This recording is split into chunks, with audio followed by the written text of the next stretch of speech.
comprehensive agreement to the Bangsamoro is the most fitting solution to the undying aspiration of the Bangsamoro to have their rightful decent and honorable standing as enjoyed by our forebears in bygone eras, and to live the present in an age of lasting peace, justice, and prosperity.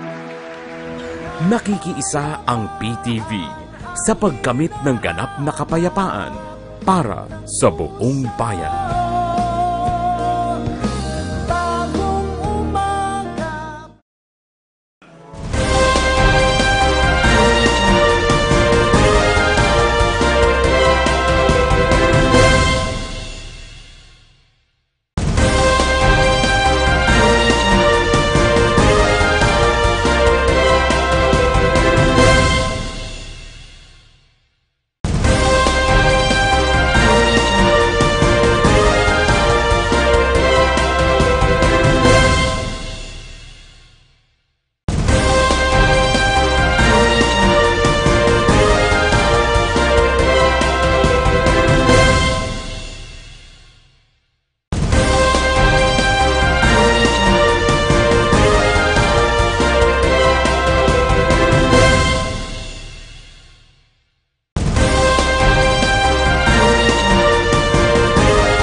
The comprehensive agreement to the Bangsamoro is the most fitting solution to the undying aspiration of the Bangsamoro to have their rightful decent and honorable standing as enjoyed by our forebears in bygone eras, and to live the present in an age of lasting peace, justice, and prosperity.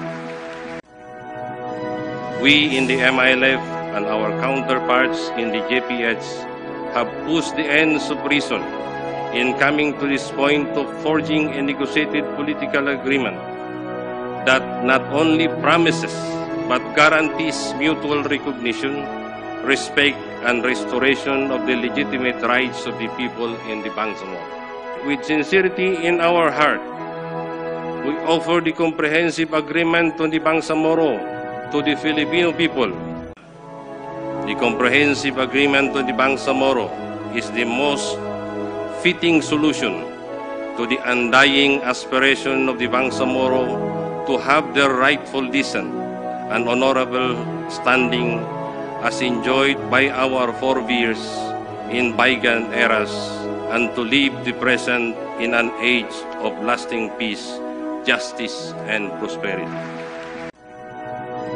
We in the MILF and our counterparts in the JPH have pushed the ends of reason in coming to this point of forging a negotiated political agreement that not only promises but guarantees mutual recognition, respect, and restoration of the legitimate rights of the people in the Bangsamoro.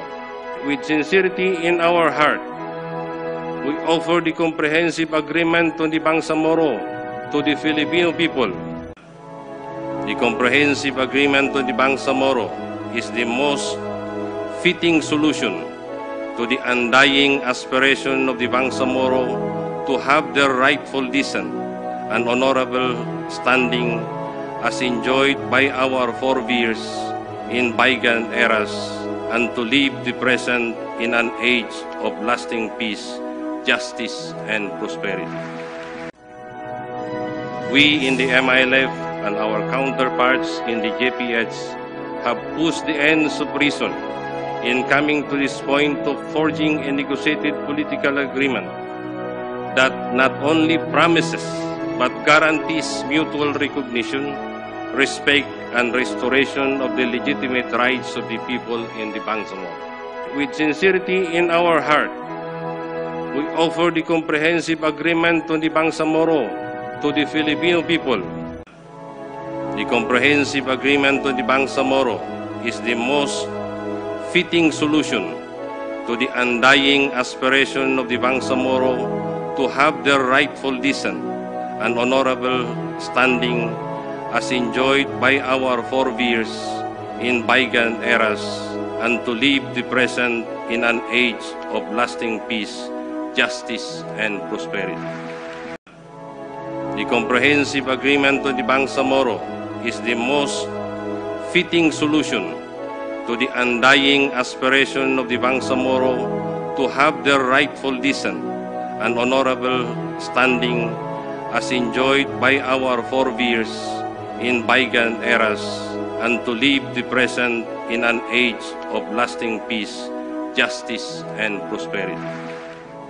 The comprehensive agreement to the Bangsamoro is the most fitting solution to the undying aspiration of the Bangsamoro to have their rightful descent and honorable standing as enjoyed by our forebears in bygone eras, and to live the present in an age of lasting peace, justice, and prosperity. We in the MILF and our counterparts in the JPH have pushed the ends of reason in coming to this point of forging a negotiated political agreement that not only promises but guarantees mutual recognition, respect, and restoration of the legitimate rights of the people in the Bangsamoro. With sincerity in our heart, we offer the comprehensive agreement to the Bangsamoro to the Filipino people. The comprehensive agreement to the Bangsamoro is the most fitting solution to the undying aspiration of the Bangsamoro to have their rightful descent and honorable standing as enjoyed by our forebears in bygone eras, and to live the present in an age of lasting peace, justice, and prosperity. The comprehensive agreement to the Bangsamoro is the most fitting solution to the undying aspiration of the Bangsamoro to have their rightful descent and honorable standing as enjoyed by our forebears in bygone eras, and to live the present in an age of lasting peace, justice, and prosperity. We in the MILF and our counterparts in the JPH have pushed the ends of reason in coming to this point of forging a negotiated political agreement that not only promises but guarantees mutual recognition, respect, and restoration of the legitimate rights of the people in the Bangsamoro. With sincerity in our heart, we offer the comprehensive agreement to the Bangsamoro to the Filipino people. The comprehensive agreement to the Bangsamoro is the most fitting solution to the undying aspiration of the Bangsamoro to have their rightful descent and honorable standing as enjoyed by our forebears in bygone eras, and to live the present in an age of lasting peace, justice, and prosperity. We in the MILF and our counterparts in the JPH have pushed the ends of reason in coming to this point of forging a negotiated political agreement that not only promises but guarantees mutual recognition, respect, and restoration of the legitimate rights of the people in the Bangsamoro. With sincerity in our heart, we offer the comprehensive agreement to the Bangsamoro to the Filipino people. The comprehensive agreement to the Bangsamoro is the most fitting solution to the undying aspiration of the Bangsamoro to have their rightful descent and honorable standing as enjoyed by our forebears in bygone eras, and to live the present in an age of lasting peace, justice, and prosperity.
comprehensive agreement to the Bangsamoro is the most fitting solution to the undying aspiration of the Bangsamoro to have their rightful decent and honorable standing as enjoyed by our forebears in bygone eras, and to live the present in an age of lasting peace, justice, and prosperity.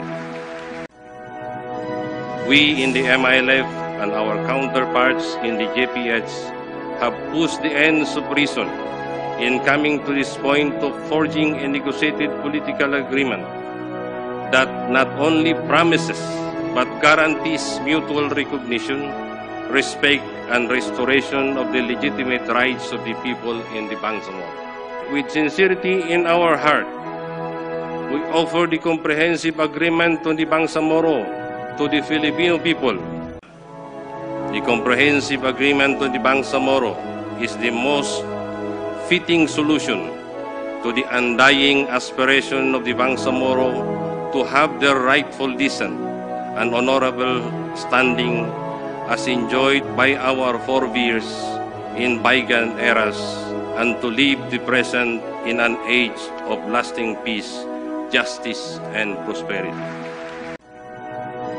We in the MILF and our counterparts in the JPH have pushed the ends of reason in coming to this point of forging a negotiated political agreement that not only promises but guarantees mutual recognition, respect, and restoration of the legitimate rights of the people in the Bangsamoro. With sincerity in our heart, we offer the comprehensive agreement to the Bangsamoro to the Filipino people.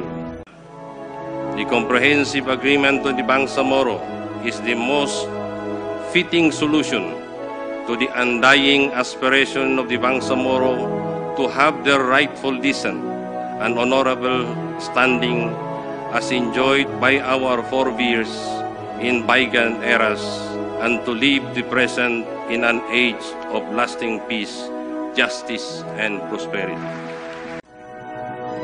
We in the MILF and our counterparts in the JPH have pushed the ends of reason in coming to this point of forging a negotiated political agreement that not only promises but guarantees mutual recognition, respect, and restoration of the legitimate rights of the people in the Bangsamoro. With sincerity in our heart, we offer the comprehensive agreement to the Bangsamoro to the Filipino people. The comprehensive agreement to the Bangsamoro is the most fitting solution to the undying aspiration of the Bangsamoro to have their rightful decent and honorable standing as enjoyed by our forebears in bygone eras, and to live the present in an age of lasting peace, justice, and prosperity.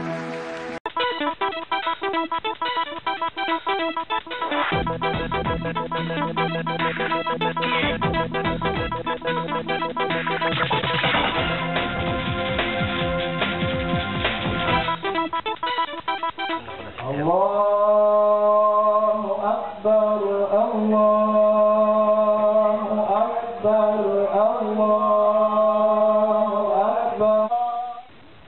Today, People brings you to Camp Darapanan in Sultan Kudarat, Maguindanao, the bastion of the Moro Islamic Liberation Front. With the rest of the Filipino Muslims, the MILF marks Idil Adha, or Feast of the Sacrifice.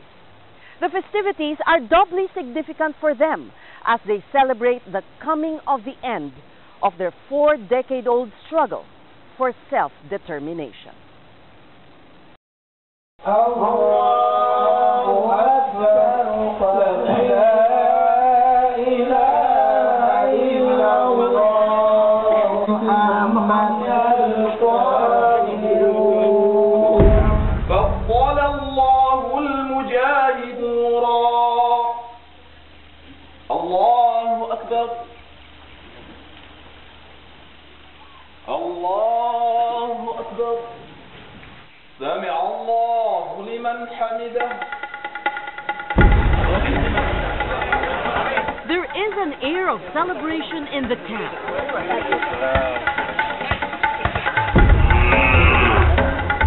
The Malaysian government donated 50 heads of cattle to the Bangsamoro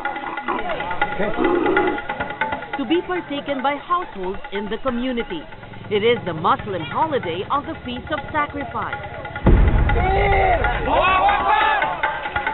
Now they can celebrate in their homes with optimism about the future.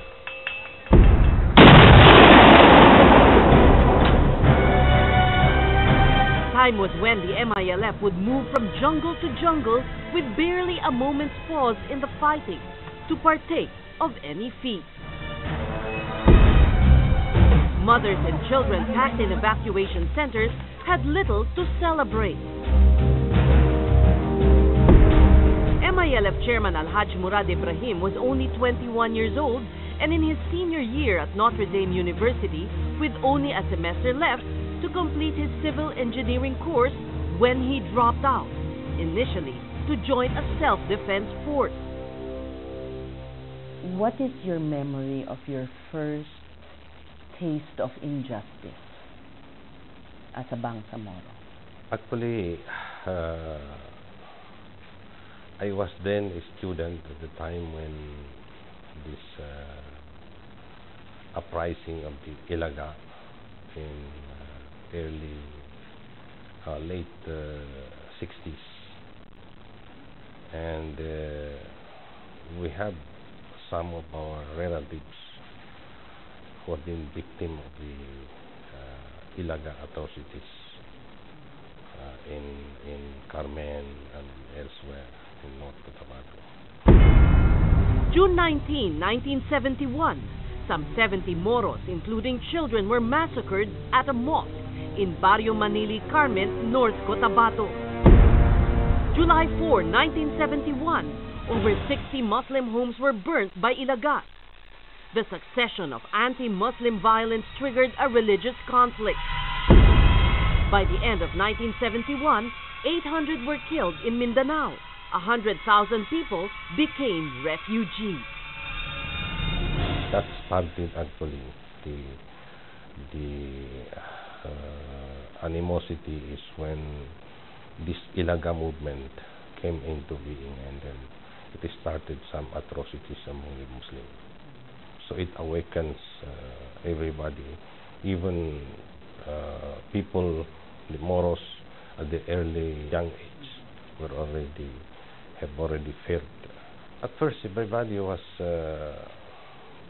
terrified because there has been, after seeing the massacres, they behead, they cut the ears, they cut the organs. That awakens everybody, the Bangsamoro.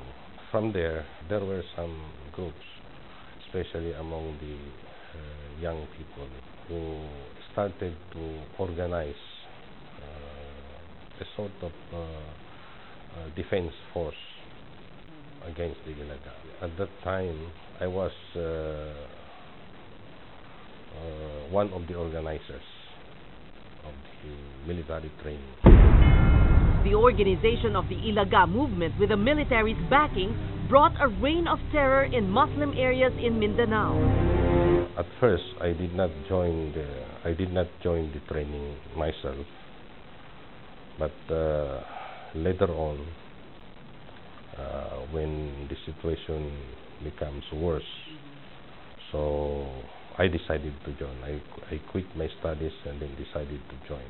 I was 21 years old at the time, and I was in my senior college.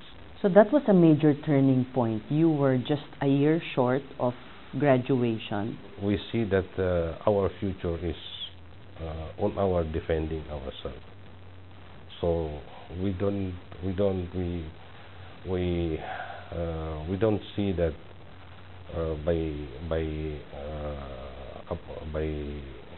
joining the movement will destroy our future, but we see that is our future. So where did you get your military training? You were all very young. We have trained, some of us have trained abroad, but sorry, I cannot still reveal where the training is. It's still a secret up to It is believed that Libya is where many of the future MNLF fighters obtained their military training. Its leader, Muammar Gaddafi, became the biggest benefactor of the soon-to-be established Moro National Liberation Front. September 21, 1972. A democratic form of government is not a helpless government. When it is, Changed the course of the young Murad's life. So the students were at the forefront of protesting the Marcos administration. So, and this was the time when Nur Miswari also put up the MNLF. There was a parallel effort to organize, and even the traditional leaders also at the time had encouraged the organization initially of the defense. Initially, to defend yourselves, not so much to push for self-determination at that time. After the declaration of martial law in 1970, early 1972, then that pushed us to organize ourselves into the Moro National Liberation Front, and from there on, the struggle already was born. It's not only a matter of defense, but it is a struggle for self-determination and even independence. Murad Ibrahim joined the Moro National Liberation Front, or MNLF, in 1972 and rose to the rank of field commander. But after 6 years, the commanders moved to oust the MNLF's charismatic leader, Nur Miswari. What was it really that led to that breakaway?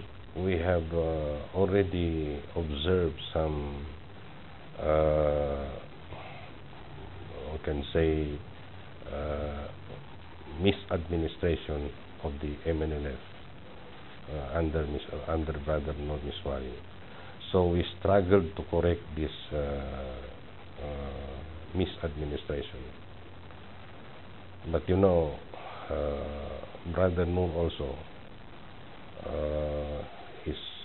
his general characteristic is he cannot accept criticism, and so instead of correcting the mistakes we have been or discussing with us the mistakes, then his reaction is all those who criticize him will be isolated.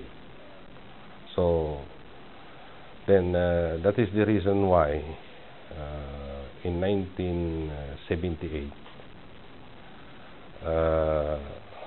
the commanders in the field, most of the commanders in the field, especially in Lanao and Cotabato area, petition for his ouster as chairman of the MNLF. I was among those who signed. That time, Salamat Hashim was still abroad. It was not, he was not in the ground. So, after expelling all these commanders who signed the petition, then we are forced to form a new leadership of the MNLF, and we decided to install Salamat Hashim as the chairman. It is more on his administrative, in the way he is running. One example is he's quite exclusive to people who are very near to him, very close to him. So decisions are not made on consultation. He decided only among the people very close to him. And at times also he decided himself alone. Eventually, the Moro Islamic Liberation Front was formed in 1981, where Murad became the second in command of Salamat Hashim. Since the very early stage during the organizing period in the 70s, early 70s, we are already together. We have only separated when we decided to send him abroad to join Miswari in Libya. And then after the organization of the MILF in 1982, he joined me in Camp Abubakar. How much, sir, of a mentor was Chairman Salamat Hashim to you? His ideological principle is very strong, and he is very highly spirited person. And you will find him that he always keep up with his principle. Next on People, Murad, the military commander. You have to control, and even during battle, in the battlefield, even how much the situation is very tense, but I still manage to be calm.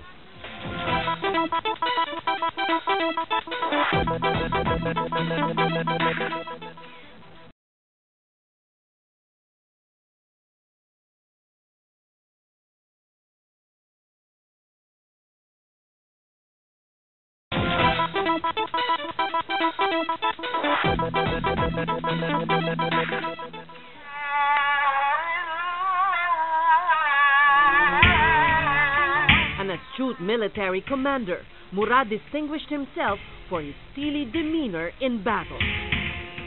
I'm quite known as a very calm person. Not because maybe not. The reason is because I always my always belief is that we should not be carried by emotion. We have to govern our activities according to our minds and not according to our emotion. So that's why many knows me as a very calm person. You're always smiling, they say, those who know you. They said I rarely get angry, but it's abnormal for people not to get angry. But you have to control. And even during battle, in the battlefield, even how much the situation is very tense, but I still manage to be calm. He negotiated an alliance with the NPA in Mindanao at the height of the communist rebel strength. It's a matter of theory that when there is a common enemy, then there will be alliances among those fighting the enemy. The first contact was initiated by the NPA, and because at that time Salamat Hashim was not still in the ground, so I was the highest officer of the MILF at the time when they initiated this coordination or sort of tactical alliance.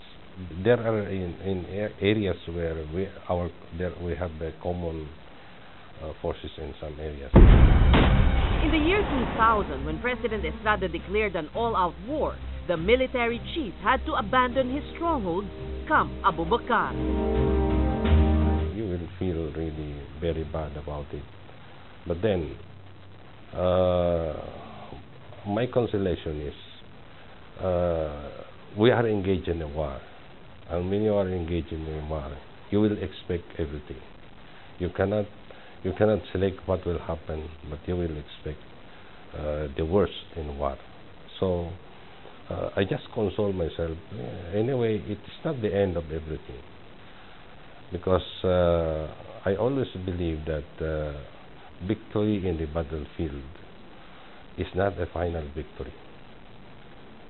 As military theory says that moral defeat is final, not defeat in the battlefield. How did you rally your people after that? After the all-out war in 2000, the impact only is on the morale of our people, because it did not mean that when we left Camp Abubakar, it is just a matter of tactical withdrawal. We decided to withdraw because we feel that at that time our capability cannot sustain for a conventional engagement with the military. So before we became we are weakened so much, so we decided to withdraw and then engage the enemy in a hit and run. After engaging the enemy in a hit and run, and the effect would be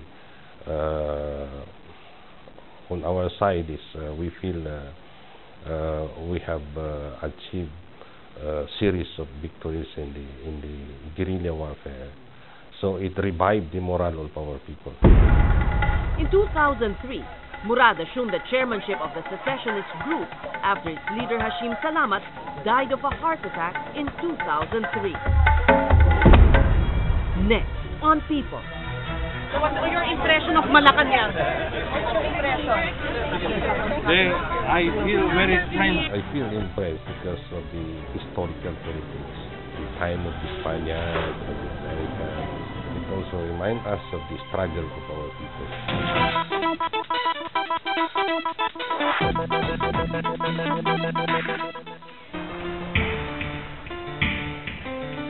It was his first time to walk through the gates of Malacanang. A giant step forward for a former enemy of the state. He bore a gift of peace for the nation's commander-in-chief. This is a sound of peace. Yes. What was your impression of Malacanang? I never got to hear your answer. So, what was it? I feel impressed because of the historical heritage. You will see that you will still glance the time of the Spaniards and the Americans. But those who subjugated us, you. Yes. But then it also reminds us of the struggle of our people against this subjugation. By stepping into the palace, the MILF hopes to reverse the centuries of subjugation of the Moros. There is no more turning back for them. With the signing of the framework agreement, you have somehow softened your stand. I mean, there were compromises made on both sides, but it's no longer an independent state that you have insisted on. How did you explain that, to your people? My argument is, it is not necessary for us to denounce independence. Firstly, because we have no authority to denounce the rights of our people. But then, for me, what is important is we address the reason why people want to demand independence. Because if there is no more justification for the people to demand for independence, then my belief is there is no need for them to denounce. Because if there is no more cause, there is no reason for them to demand for it. That's why in this framework agreement, you will notice that we did not officially denounce independence, but we did not also say that we are pursuing for independence, because What we are trying to address now is the situation, the prevailing situation.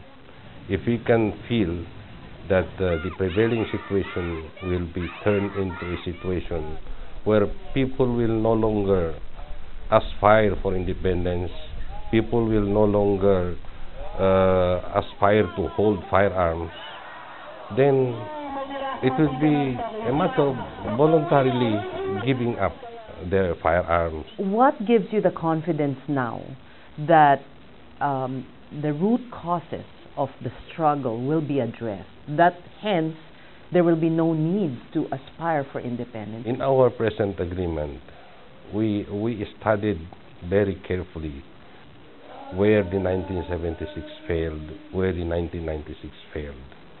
And so maybe we have learned from all those past agreements. So that's why we feel that the framework agreement is more viable because we have considered all the failures and the shortcomings in the past peace processes. And you will notice also that I think it's the first time that an agreement with the Philippine government and the Bangsamoro people wherein there was an overwhelming support, not only domestically but the international community have also supported very clearly. ARM is a failed experiment, and one of the reasons cited is how the MNLF was co-opted by government. Well, what we believe is that the problem is not on the personalities holding. The real problem is not on the personalities holding positions in the government. It is more on the system itself, which permits those people that goes into the system. The system permits all these malpractices.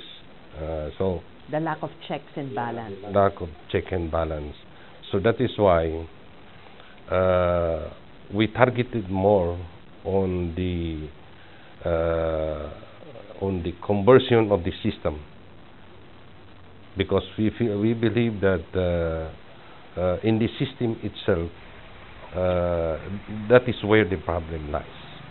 So that is why we always say that we can never accept ARMM, because even ARMM, if we will be put in place of the regional governor in ARMM, then the chances is we will also be corrupted, we will also be eaten by the system. So despite so many offerings for us to take hold of the ARMM, the leadership of the ARMM, we decline this, because our belief is until the system is reformed, then only then we can institute reform in the society. The details of the framework agreement are being worked out, and both parties, the MILF and the government, are hopeful a comprehensive agreement will be signed by the end of this year. So what does the future look to you? What role will you play in the Bangsamoro once it's established? You know, the challenges ahead is very, very, very huge.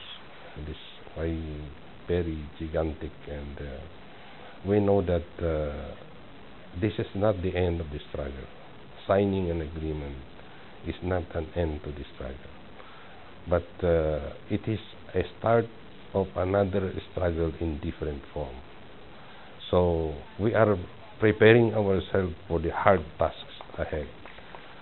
You know, signing an agreement is one step, but implementing it is a more difficult task. And building a nation which has been ruined for decades, is really a very challenging task. So, what is important for us, the leaders of the MRA, is we can contribute. We can work hard, contribute to how the aspiration of the Bangsamoro people will be achieved. So we do not look more on what we can get from this agreement. We look more on what the Bangsamoro people can get out of this agreement. So up to now, we are not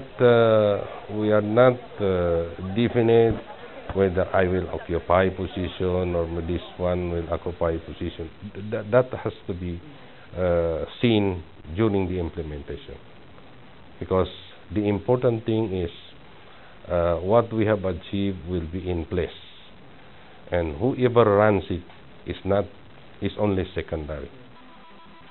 At no other time in the MILF's 4-decade-old struggle has the prospect for peace been greater. By stepping into Malacanang, Chairman Alhaj Murad Ibrahim has demonstrated the MILF's faith that the history of government betrayal is now behind them, and a political settlement is more than ever within their reach. I'm Ces Orenia Drilon, and this is People on ANC. Next week, part 2 of a lifelong quest. Murad as a son, husband, and father. What was the closest that you came to getting killed? There was also a time when, together with my wife, we were walking. Then, in between us, the mortar shell fell in between us.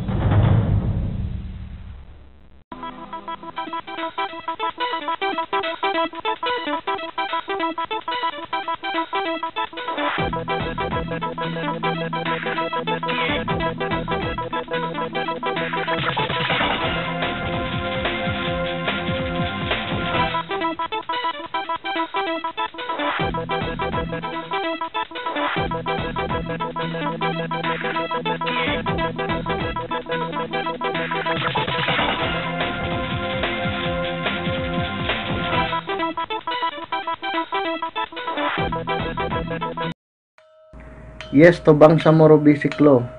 Sign now. Assalamualaikum warahmatullahi wabarakatuh. Ako po si Sultan Ibrahim. I support BBL. Ang BBL po para po sa buong Pilipinas, hindi lang po para sa Mindanao. Sukran. Assalamualaikum warahmatullahi wabarakatuh. My name is Johanna Lakim. I support Bangsamoro Basic Law. Yes to BBL. Assalamualaikum warahmatullahi ta'ala wabarakatuh. I support Bangsamoro Basic Law. Long live Bangsamoro, inshallah. Assalamualaikum. My name is Jane Ibrahim. I support Bangsamoro Basic Law. Assalamualaikum warahmatullahi ta'ala wabarakatuh. Kami po ay lubos na sumusuporta sa Bangsamoro Basic Law from Manila. Action boy. Allah Akbar.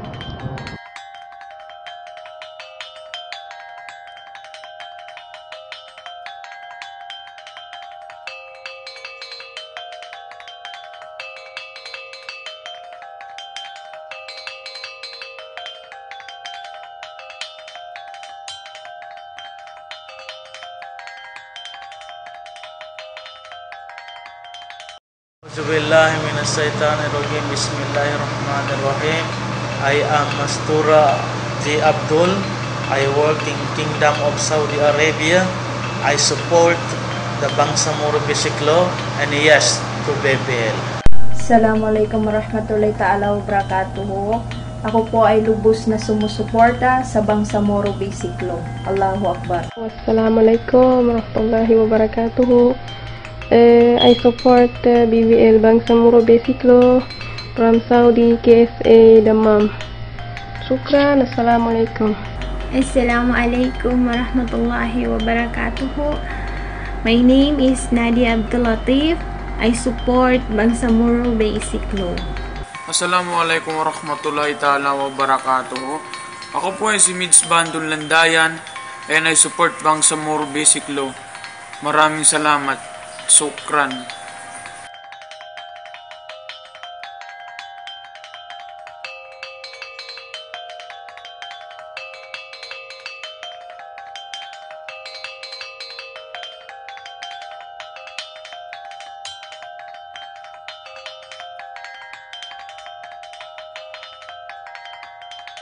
Wabarakatuh. I am Moksin Pada from Abu Dhabi, United Arab Emirates. Ang sigaw namin, yes to Bangsamoro Basic Law. Shukran, wassalamualaikum. Ako po si Hamid Umar, nandito ako sa KSA sa Saudi Arabia. Support ako sa BBL. Shukran. Assalamualaikum warahmatullahi wabarakatuh. My name is Arnisa Campoa, here in UAE. I support Bangsamoro Basic Law. Assalamualaikum warahmatullahi ta'ala wabarakatuh. My name is Bay Ali. I support Bangsamoro Basic Law and yes to BBL. Assalamualaikum warahmatullahi wabarakatuh. I am Rahima Abdul Latif and I support the Bangsamoro Basic Law. Thank you. Allahu la ilaha illallah, Allahu Akbar. Ako po si Rahma Mutalib, nakatira sa General SK Pendaton, Maguindanao. Yes to BBL. Assalamualaikum warahmatullahi ta'ala wabarakatuh. Assalamualaikum warahmatullahi wabarakatuh. I'm Nadia Abdul Latif. And I'm Arnisa Campoa, Bangsamoro from Sultan Kudarat province. And now we're here in United Arab Emirates. We are sincerely support passage of Bangsamoro Basic Law. Yes to BBL. Assalamualaikum warahmatullahi wabarakatuh. My name is Sarah Ali Tambungalam. I'm from Saudi Arabia. I'm KSA. I'm supported to Bangsamoro Basic Law, inshallah. Assalamualaikum warahmatullahi ta'ala wabarakatuh. My name is Narhana Nawal. My name is Baida Ulama. My name is Taj Mahal Al-Babul. And we support to Bangsamoro Basic Law and yes to BBL. Assalamualaikum warahmatullahi wabarakatuh.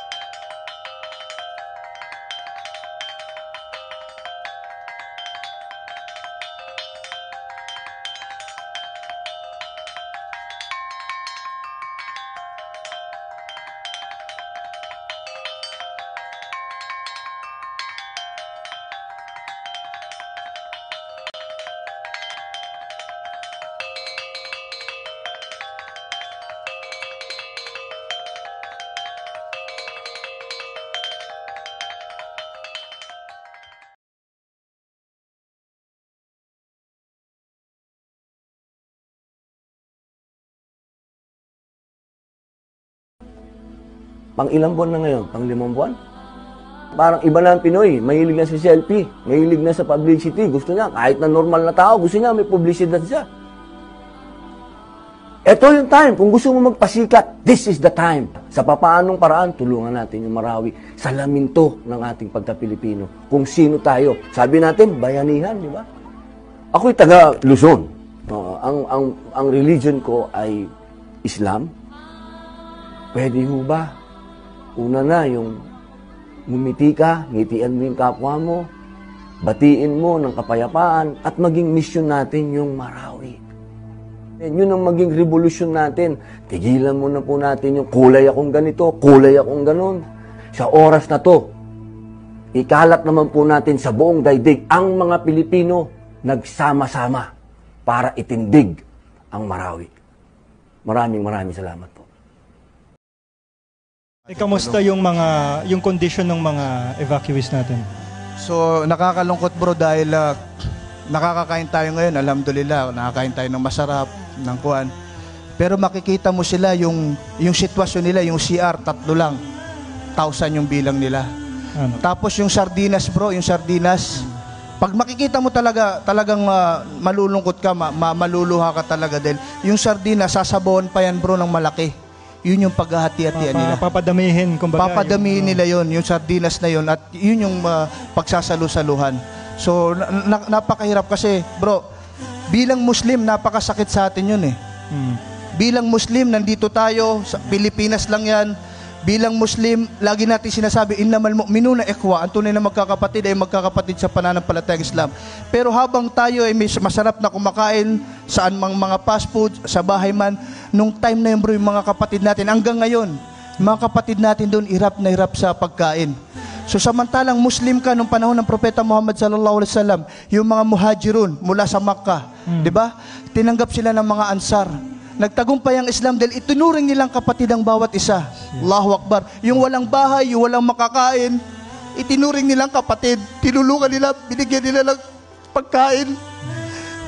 Pero tayo, sa panahon ngayon, napakasaya pa rin natin na namumuhay dito. Pero yung mga kapatid natin doon, mahigit 200,000 halos walang makain. Ano ginawa natin? Sapat na ba yung panunood natin sa Facebook, sa YouTube? Hindi ba tayo tutulong? Hindi ba tayo magpapabot ng pagkain doon bilang Muslim kung talaga tayo tunay talaga na kapatid natin sila? Bakit inayaan lang natin sila na mahirapan sa evacuation center? Inayaan natin sila magutom. Sinong aasahan natin tutulong sa kanila?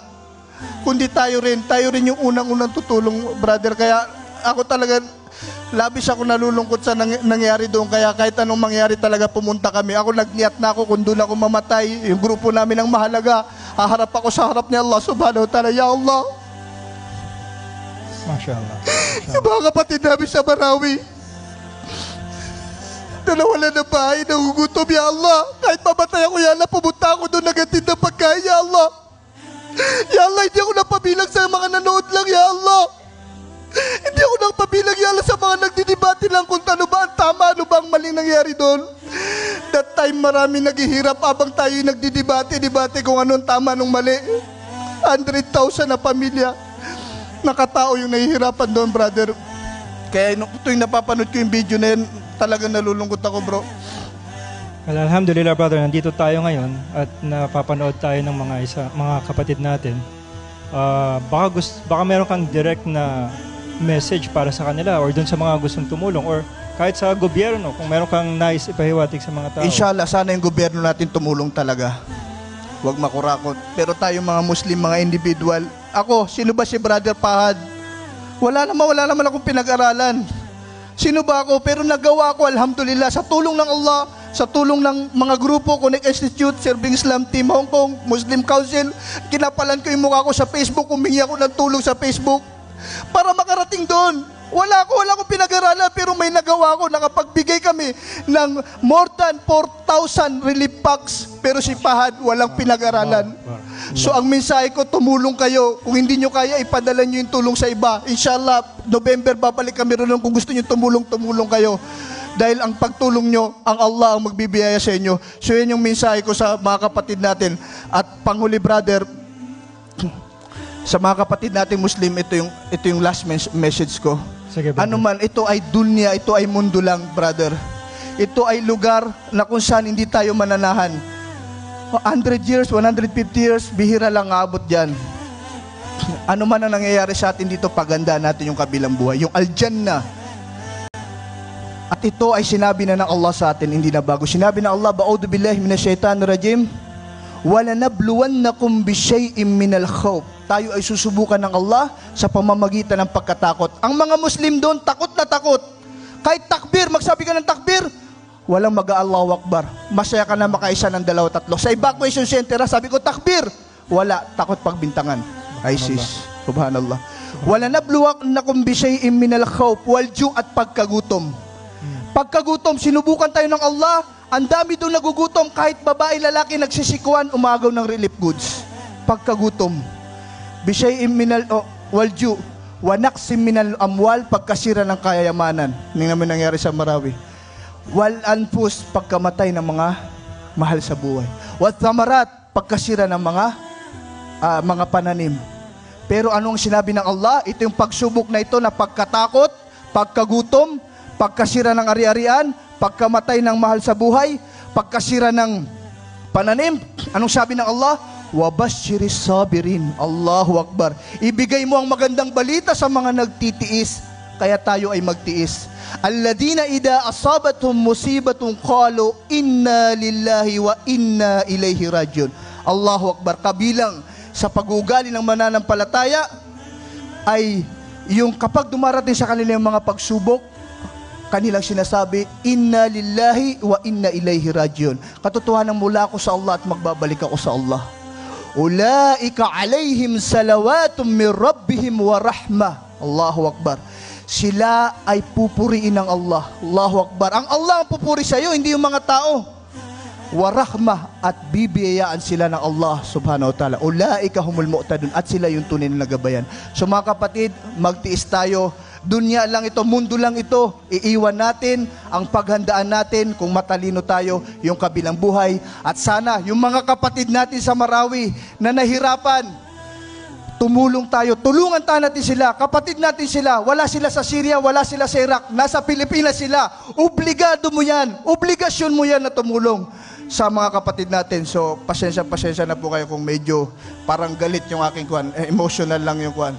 So, jazakumullahu khairan sa ating mga kapatid at sa iyo rin ba, Brother Yusuf. Maraming salamat, Brother Fahad. Jazakumullahu khairan katiran. May Allah subhanahu wa ta'ala accept your efforts. And we owe it to show gratefulness where the call is to Allah.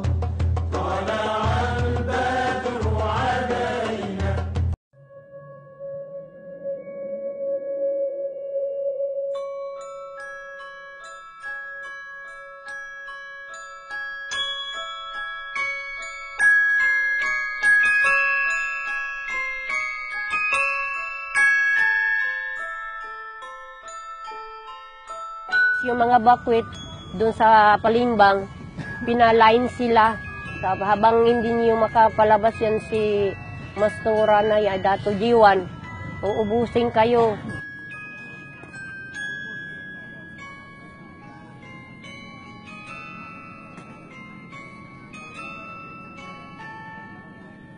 Tapos kami natatakot kami dahil yung nabal, nimyang nabal sa dagat na pinapunta yung ng baril sa amin, pinatalikod kami, pinalinya kami.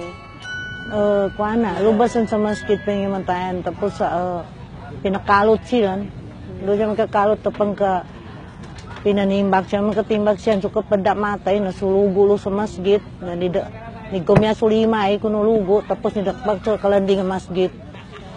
Nilabang yan, so nakaluma namin sa Pispan sa Malisbong. Kaya lahat ng tao doon sa moski, bawat halimbawa ilang minuto, kukuha sila ng tao, dalayin doon sa dalang pasigan, patalutin sila sa dalang pasigan. Tapos doon sila barilin.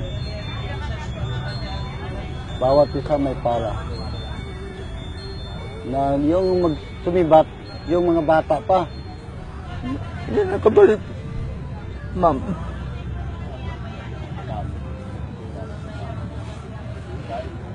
Ilang taon yung kapatid mo? Sabi siya ako, ma'am, mga 15 siya. Yung isa, mga 10 years pa siya.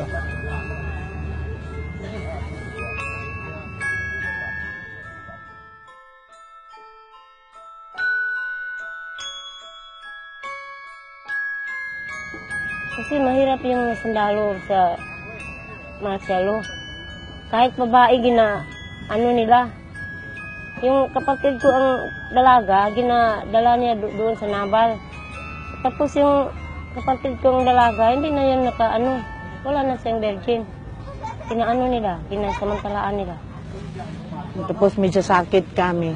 Doon katawawata namin, pagkiutang ko na minatay. Yung tatay ko, sumaitin yung pangalan.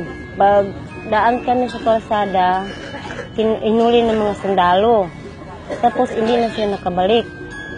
Yung lulo ko, nandoon sa bahay niya, dinampot. Sa pagkakaalam mo, anong ginawa sa kanila? Yung tinatag. Ginawa sila ng parang karne. May pasulod sa sako. Yung mga mukha niya, hindi niya makita. Parang siya. Inarnin na sila. Yung tatay ko naman, na bumuwi na yung mga military, dumaan sila doon. Every barangay, pinuntahan nila. Sabi niya, yan, isang MP yan, saka rebelde yan. Tinatalian mo na yung mukha nila ng puti. Tapos pinapunta na sila sa mga ng mga nyugan. Sabi niya, yung tatay ninyo nandun. Sila pang pinaukay. Tapos bago sila pinatay. Pinapahirapan mo na sila bago sila pinatay.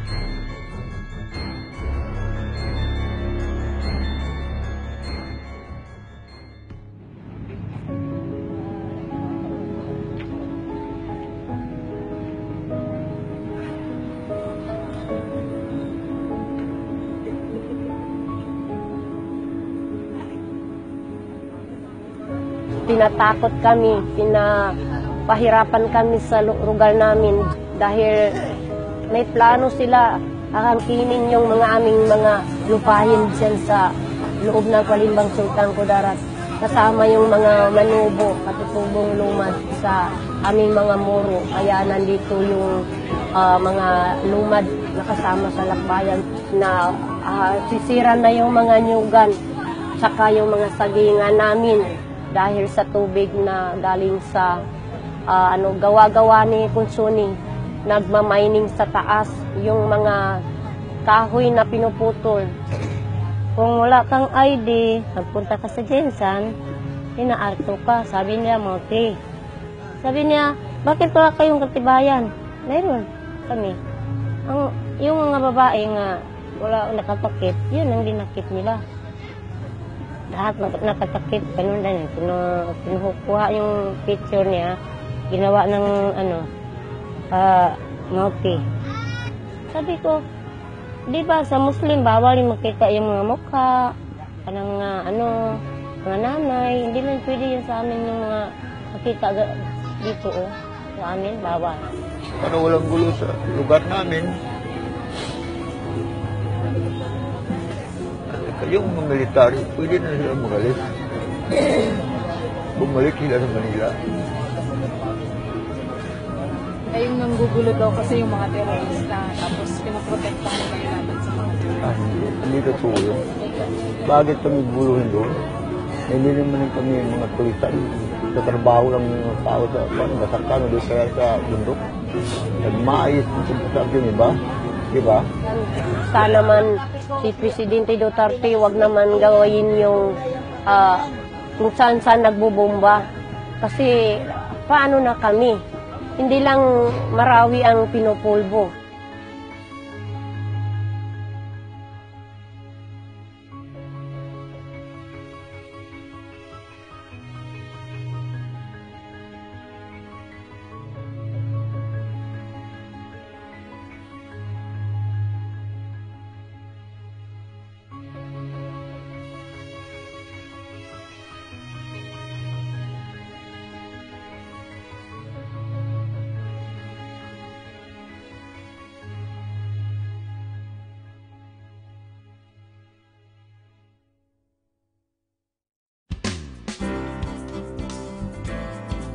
Kinilala ang husay at galing at talento ng mga kapatid nating Muslim at Moro sa ginanap na 13 Sultan Kudarat Awards kamakailan lamang sa lungsod ng General Santos. Nagtipon-tipon ng mga napiling nagpakitang gilas at bukod tangi sa iba't ibang larangang kanilang napili. Mula sa mga bata hanggang sa matatanda, nabigyan sila ng pagpupugay. Ang Sultan Kudarat Awards, isang uri ng pagbibigay kilala sa mga kapatid nating Muslim at Moro na naging huwaran sa kanilang mga larangan at naging magandang ehemplo sa iba. Dagdag pa dito na nakapagbigay sila ng pagbabago para sa ikauunlad ng ating komunidad. Ito pong Sultan Kudarat Awards natin ay nabuo po noong 2003 sa Mindanao State University. Sa kadahilanan po na wala pa pong award-giving body na nagre-recognize po sa accomplishment ng mga young Moro professionals at student leaders natin. And noong 2003, starting 2003, ay part lang po siya ng Kabantugan Awards ng Mindanao State University kung saan student leader lamang po ang binibigyan ng award. Wala pa pong iba't ibang sector or iba't ibang field na nire-recognize. But right now, on its 13th year, nagkaroon na po tayo ng national award-giving body, itong 13th Sultan Kudarat Awards natin, kung saan pinaparangalan natin ang ating mga young professionals at student leaders na nag-i-excel sa iba't ibang larangan. Dahil yun nga po, worthy po sila ng mga awards na nagko-complement doon sa mga works nila sa ating community. Considering na ito sila, na-experience nila yung gulo, yung mga kahirapan na dinanas ng ating mga dala ng mga karahasang nangyari sa kasaysayan.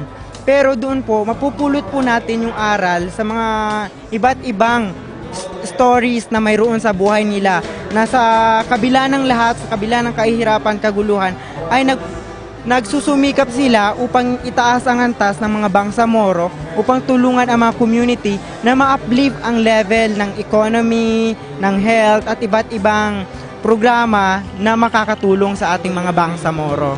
Pinangunahan ang nasabing programa sa pamamagitan ng paunang salita mula sa Bangsamoro Transition Commission Chairman na si Mohager Iqbal. Well, clearly our people is moving forward, and especially the young people.